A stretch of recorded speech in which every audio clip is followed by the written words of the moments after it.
North Korea on Tuesday tested its longest-range missile to date, an intercontinental ballistic missile potentially capable of hitting the east coast of the United States. Coming after a 2-month hiatus, the latest launch of the new missile, dubbed the Hwa-15, underscored that warnings from President Donald Trump and a new wave of U.S.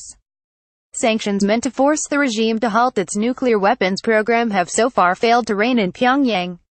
The missile, fired from Sain Ni, flew over 600 miles and peaked at an altitude of about 2,900 miles above the Earth, higher than the record 2,800-mile altitude reached in a July test.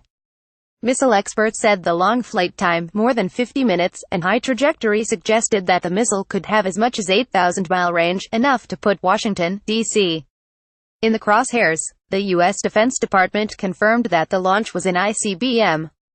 Speaking at the White House Tuesday afternoon, Trump made only passing mention of the launch, eschewing the warlike rhetoric he has used in the past to describe potential U.S.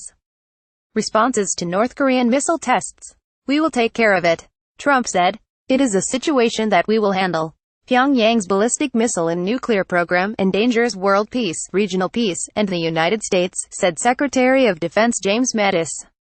North Korean state television said Wednesday that, "We have finally realized the great historic cause of completing the state nuclear force, the cause of building a rocket power." The launch came days after a decision by the Trump administration to list the regime as a state sponsor of terrorism.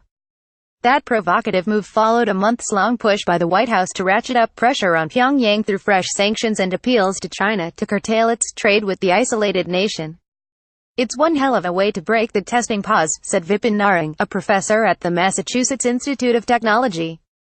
The missile likely carried a mock warhead, which is lighter than an actual nuclear warhead, but even with a heavier warhead, we now have to assume the entire continental U.S.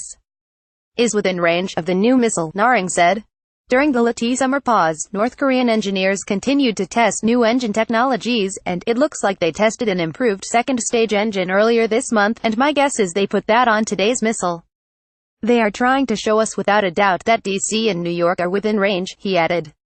American intelligence officials have said they believe North Korea will be able to place a small nuclear warhead on an icbm sometime in 2018.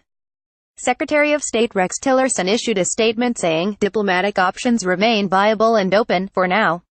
But Sen. Lindsey Graham RSC, took a more hawkish approach. "We're headed toward a war if things don't change," he told CNN Tuesday. "The president is not going to allow North Korea to have a nuclear weapon in their hands that can hit America. If we have to go to war to stop this, we will," he said. Critics have accused the White House of failing to pursue a coherent diplomatic strategy to accompany new sanctions and shows of military force, and have said that Trump's often hostile rhetoric and tweets could jeopardize any potential dialogue with the regime.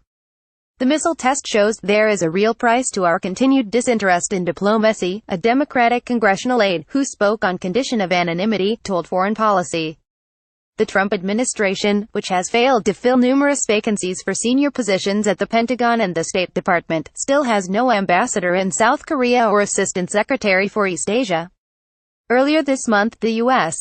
Navy dispatched 3 aircraft carrier strike groups off the Korean coast for exercises with the South Korean Navy, the first time in a decade so much American firepower was amassed in the region. Some analysts suggested that North Korea, which launched the missile in the dark around 3 a.m. local time, was trying to decrease the possibility of a preemptive strike or missile intercept by the United States. This post was updated with comments from North Korean state television.